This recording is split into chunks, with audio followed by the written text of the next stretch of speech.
മറ്റൊന്നുകൂടി ഞാനതിവിടെ പറയട്ടെ, പിന്നെ പറയാൻ കഴിയും. സഹോദരിമാരും നിർത്തണം, നിർത്തിയേ പറ്റും, അല്ലെങ്കിൽ ഇനിയും അതിലപ്പുറം എന്തെങ്കിലുമൊക്കെ വരും. ഇപ്പൊ നാട്ടിലൊക്കെ ഉണ്ടൊരു സ്വഭാവം, കുടുംബത്തിൽ ഒരു മാസത്തിൽ 4 കല്യാണം ഉണ്ടെങ്കിൽ 4 കൂട്ടം ഡ്രസ്സ് എടുക്കാം. കഴിഞ്ഞ ശനിയാഴ്ച ഒരു കല്യാണം, കഴിഞ്ഞു,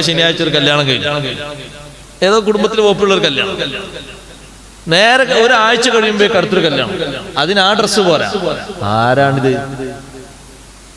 ആരാണ് ഈ കല്യാണത്തിന് പോകുന്ന ആൾക്കാർ? ഇന്നലെ സ്വർഗത്തിൽ നിന്ന് ഇറങ്ങിയവരാ. അതിനൊരു ഡ്രസ്സ്. ഒരാഴ്ച കഴിഞ്ഞ് വീണ്ടും ഒരു കല്യാണം, അതിനൊരു ഡ്രസ്സ്. 4 മാസമാകുമ്പോഴേക്ക് ആ വീട്ടിലുള്ള ഡ്രസ്സ് ഒരാളുടേത് കൂട്ടി നോക്കിയാൽ തന്നെ 30 കൂട്ടം, പഴയതും പുതിയതൊക്കെ കൂടി കൂട്ടിയിട്ട്. നമ്മുടെ ധാരാളിത്തത്തിന്റെ ഒരു വകയാണ്.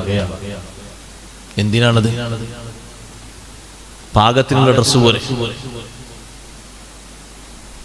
എന്നിട്ട് തലയിണയിലേക്ക് നിറക്കാനില്ല, കാരണം തലയിണ അത്രയും നിറച്ചു കഴിഞ്ഞു അവിടെ. ഇനി ബാക്കിയുള്ള എന്താ ചെയ്യാ? കത്തിക്കാം. നല്ല വസ്ത്രങ്ങൾ, നല്ല പുതിയത് വാങ്ങാൻ കഴിയും. അല്ലെങ്കിൽ എവിടെയെങ്കിലും ഒന്ന് കീറിയിട്ടോ ഒന്ന് പിന്നിട്ടോ വെക്കുക. അത് കീറിപ്പോയി എന്ന് പറയും. കീറിയ വസ്ത്രങ്ങൾ തുന്നി ധരിക്കാൻ പറ്റൂല, കീറിയാൽ ഒഴിവാക്കണം എന്നാണ്, അല്ലേ?